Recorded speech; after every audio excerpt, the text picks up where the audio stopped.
In this video, I will explain time complexity of merge sort algorithm. So first, we understand what is the process of merge sort. So there are two main functions in merge sort. The first one is a merging process. Merging process means combining two or more sorted files into a third sorted file, and actual merge sort technique. So if the array is of length 1, then it is already sorted. Otherwise, do the following things. So divide the unsorted array into sub-array, left sub-array, and right sub-array of half size. Now sort left sub-array recursively by calling itself. After that, sort right sub-array recursively by calling itself. After that, अगर ये हम sort कर लेते recursively, so we will combine these two sorted files into a third sorted file.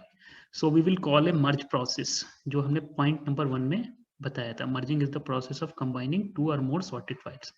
So merge these two files, left sub-array and right sub-array, back into one sorted array. So this is the process of merge sort.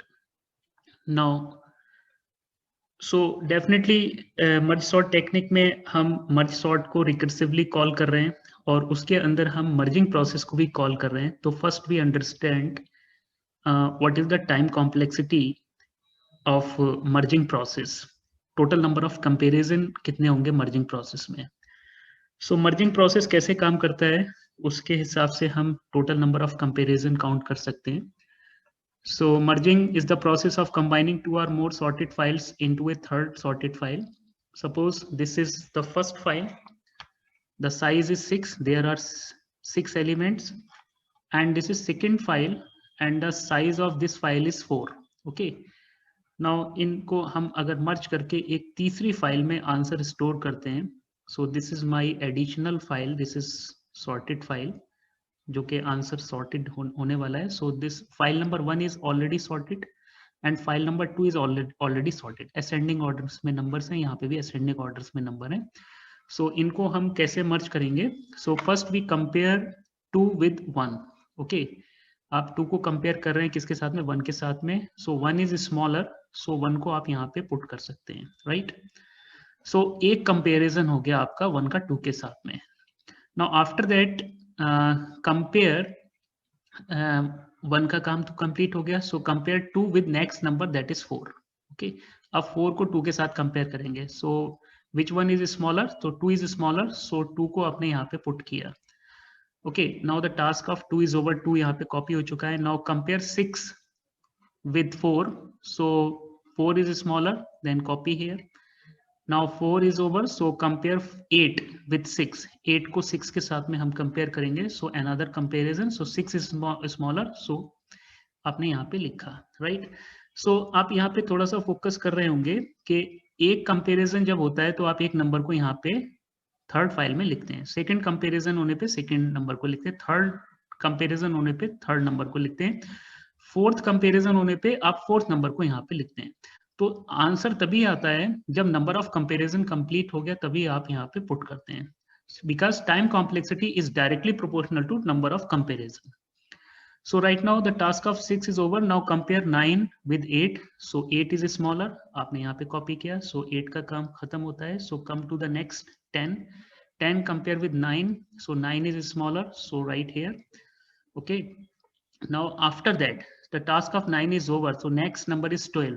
12 compare with 10. so 10 को आपने यहाँ पे copy किया. Okay, third file में additional array के अंदर.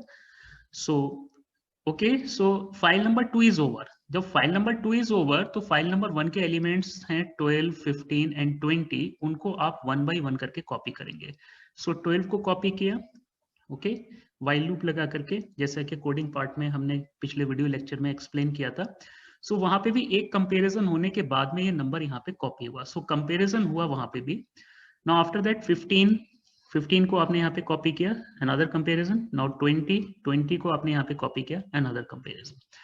सो यहाँ पे एलिमेंट्स आपके फाइल नंबर 1 और फाइल नंबर 2 के मर्ज होकर के आ चुके हैं, जो कि सॉर्टेड ऑर्डर में है. सो टाइम कॉम्प्लेक्सिटी कितना होता है, time complexity depend upon the size of file number 1 and file number 2 का क्या size है.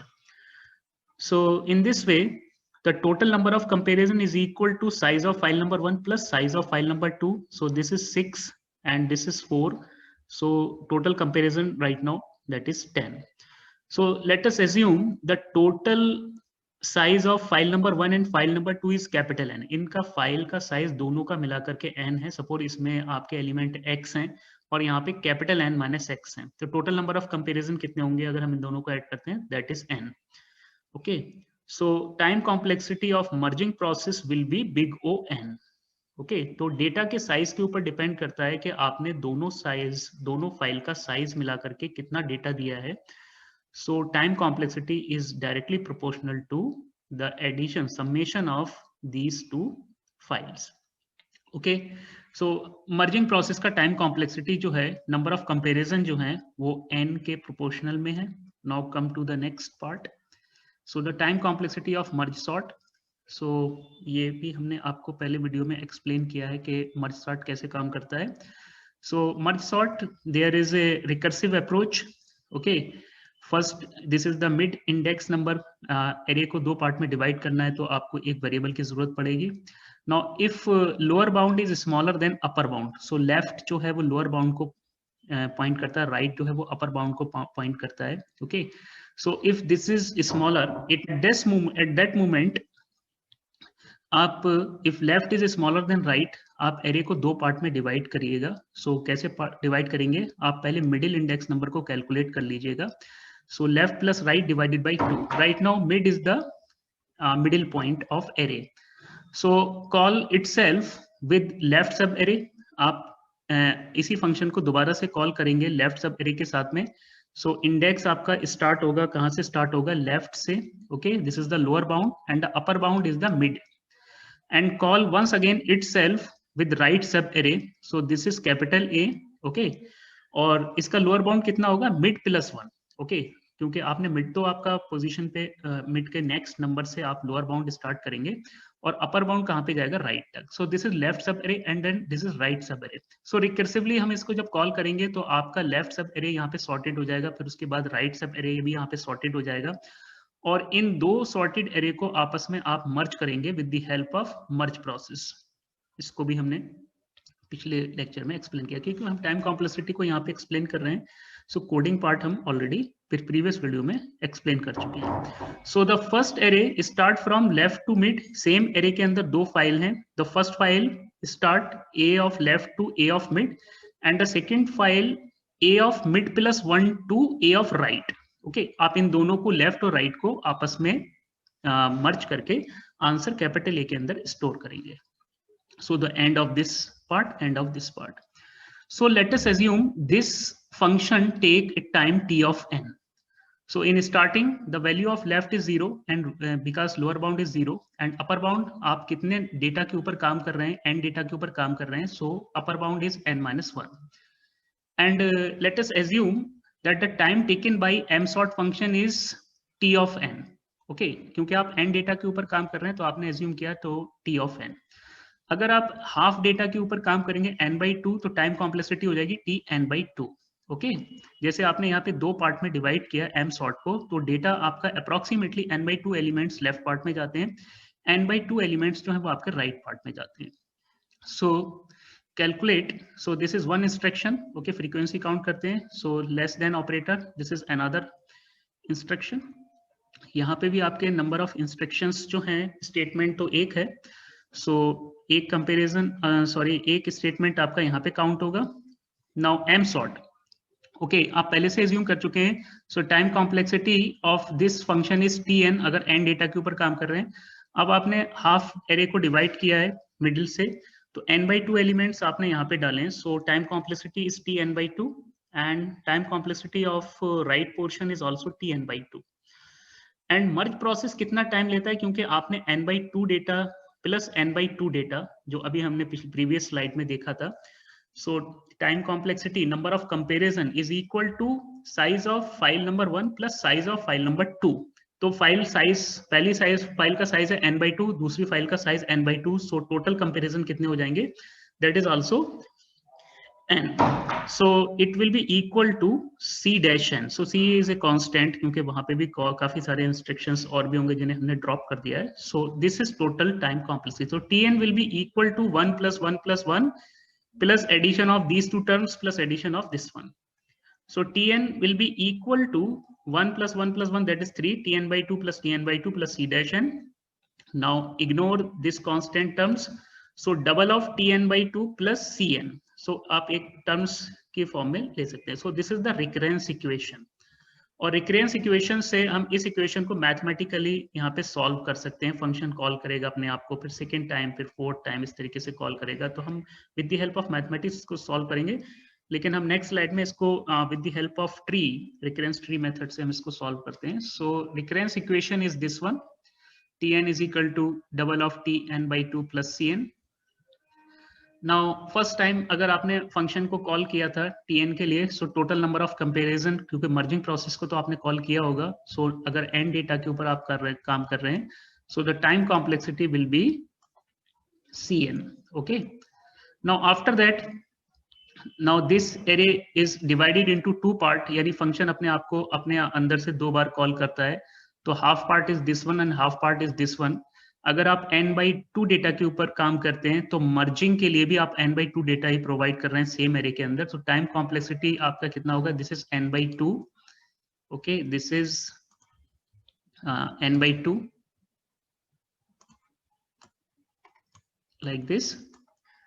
और अगर आप सेकेंड फिर से फंक्शन को कॉल कर रहे हैं और राइट हैंड साइड में भी n/2 डेटा डालते हैं, तो वहां पे भी मर्जिंग प्रोसेस कॉल होगा. तो वहां पे भी नंबर ऑफ कंपैरिजन n/2 होंगे. तो n/2 plus n/2 will be equal to cn.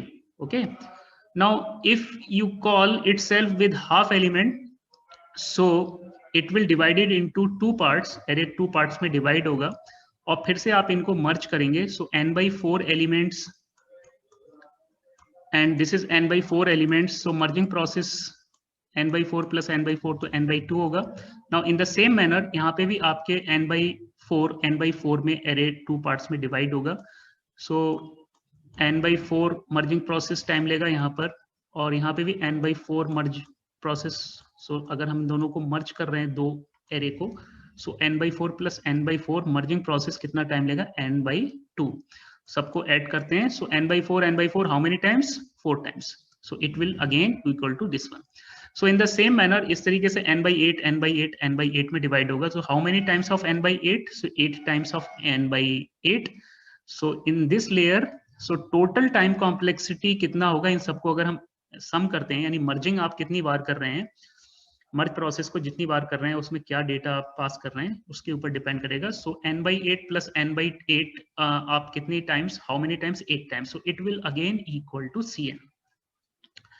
तो आप एरे को पार्ट में डिवाइड किया, टू पार्ट्स में, उसके बाद में again two parts, again two parts. लेकिन एक ऐसा केस आएगा जब आप एरे को डिवाइड नहीं कर पाएंगे. So let us assume that is kth step.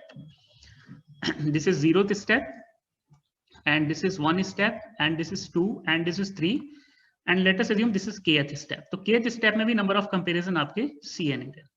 Okay, now अगर आप बोलते हैं कि ये आपका लास्ट स्टेप है, सो यहाँ पे आपके एरे में डेटा साइज कितना रह जाएगा? अगर n है, सपोज 16 है, 16 का हाफ आपका होता है, दैट इज ए 8 का हाफ अगर हम लेते हैं दैट इज 4 को अगर हम हाफ करते हैं तो दैट इज ए 2, और 2 को अगर हम हाफ करते हैं तो that is 1. Okay, so right now if you say this is my last step, so it will be equal to 1.